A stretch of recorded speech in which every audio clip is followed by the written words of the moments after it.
हौसलों के साथ जो मैदानों में उतरते हैं, लहरों से नहीं वो तूफानों से लड़ते हैं। बाजार की चाहे चाहे कितनी भी पेचीदा हो, समझदार वही है जो वक्त की नब्ज नब्ज पकड़ते हैं। दोस्तों नमस्कार, कर्नल अजय सी अजय एस्ट्रो मनी गुरु first global astro finance digital channel से आपसे मुखातिब होता हूँ। आज 27 जनवरी सन 2026। दोस्तों, दलहन में चना, उड़द, मूंग, मसूर, तुअर, काबली चना और मटर के ऊपर अपडेट देने वाला देश का पहला चैनल है। आज के इस एपिसोड में हम चर्चा करेंगे मटर के बारे में, साथ साथ अंतर्राष्ट्रीय वो महत्वपूर्ण घटना है जो कि मटर के भाव को प्रभावित अभी तक किया है और 18 महीने के उच्चतम स्तर पर मटर के भाव बाजारों में देखे जा रहे हैं। जानिए पूरी रिपोर्ट विस्तार से। दोस्तों, कोई भी अग्रिम विशेष रिसर्च रिपोर्ट हाजिर बाजार यानी फिजिकल मार्केट के लिए आप संपर्क कर सकते हैं। नंबर स्क्रीन पे दिए हुए हैं। जानिए रिपोर्ट विस्तार से। दोस्तों, खबर निकल के आ रही है कि मटर के दाम 18 महीने के उच्चतम स्तर पर देखे जा रहे हैं। कानपुर में मटर के भाव बढ़कर 4300 रुपये प्रति क्विंटल हो गए हैं, जो जून 2024 के बाद उच्चतम स्तर माना जा रहा है। और ये तेजी या मजबूती की मांग सीमित आयात और ऊंची लैंडेड कॉस्ट के कारण आई है, जिससे बाजारों में सप्लाई टाइट हो गई है। इसके अलावा देश में सफ़ेद मटर की कमजोर बिजाई ने भी अवेलेबिलिटी के ऊपर एक प्रश्न चिन्ह लगा दिया है, जिससे भावों को समर्थन मिल रहा है। और मौजूदा मांग और डिमांड और सप्लाई को समीकरण देखते हुए निकट भविष्य में मटर के बाजार में मजबूती की संभावना को व्यापारी अभी भी लगा रहे हैं। दोस्तों, लेकिन प्रश्न ये है कि क्या इस समय बेचकर मुनाफा खड़ा करना चाहिए या फिर रुकना चाहिए। भारत सरकार द्वारा मटर पर 30% आयात शुल्क के बाद मटर के कारोबार में दाम काफ़ी आशाजनक बढ़ोतरी देखने को मिली थी। और सबसे महत्वपूर्ण चर्चा ये है कि जिसका हमने आपको पहले भी अपडेट दिया था, चीन द्वारा 1 मार्च 2026 से कनाडा के मटर पर 100% टैरिफ घटाकर 0 करने की खबर के बाद कनाडा में बिकवाली कमज़ोर हुई, जिसके कारण माहौल मजबूती का बना।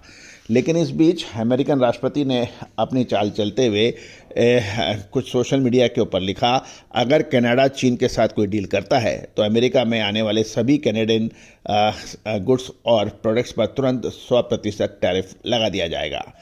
ये भी ध्यान देने वाली बात यह है कि कनाडा के एग्रो कमोडिटीज अमेरिका में ज़बरदस्त तरीके से प्रचलित मानी जाती है।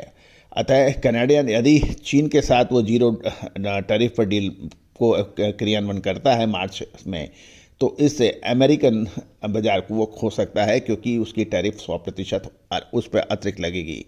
जहाँ तक कनाडा की बात करें तो कनाडा में 29 लाख टन, पिछले साल 30.5 लाख टन थी, इस बार 29 लाख टन की पैदावार है। और अमेरिका में 8.38 लाख टन, जो पिछले साल 7.75 लाख टन थी। रूस में का पैदावार 45 से 47 लाख टन है, जो पिछले साल 38.25 लाख टन था। यूक्रेन में 6 लाख टन, जो पिछले साल 4.75 लाख टन था। अर्जेंटीना में लगभग 2.5 लाख टन, जो पिछले साल 2.20 लाख टन था। चीन 14.75 लाख टन, जो पिछले साल 14.75 लाख, कोई चेंज नहीं है। कनाडा में मटर के दाम अब बढ़कर $330 प्रति टन तक पहुंच गए हैं, जो भारत के पोर्ट पर इसका की जो लैंडिंग कॉस्ट लगभग 4,070 रुपये प्रति क्विंटल अनुमानित है। ऐसे में यदि ट्रांसपोर्टेशन चार्ज और दूसरे खर्चे जोड़े तो इसमें लगभग 300 रुपये प्रति क्विंटल की भाव जुड़ जाते हैं और भाव पोर्ट 4300 रुपये प्रति क्विंटल तक देखने को मिलता है। जहाँ तक खपत की बात करें तो देश में मटर की खपत बढ़ी है और पोर्ट पर अभी भी लगभग 2 महीने का से अधिक का माल स्टॉक है। चूँकि देसी मटर का उत्पादन काफ़ी कमज़ोर की उम्मीद है, इसलिए इंपोर्टर्स कम भाव में मटर बेचने के मूड में नहीं हैं। कानपुर मटर अब 4300 रुपये के महत्वपूर्ण रेजिस्टेंस लेवल पर है और इसके ऊपर ये व्यापारियों का कहना है कि यदि इससे ऊपर के भाव रहे या फिर 4300 रुपये पर भी ये मेंटेन रहे तो अगला लेवल अच्छा हो सकता है।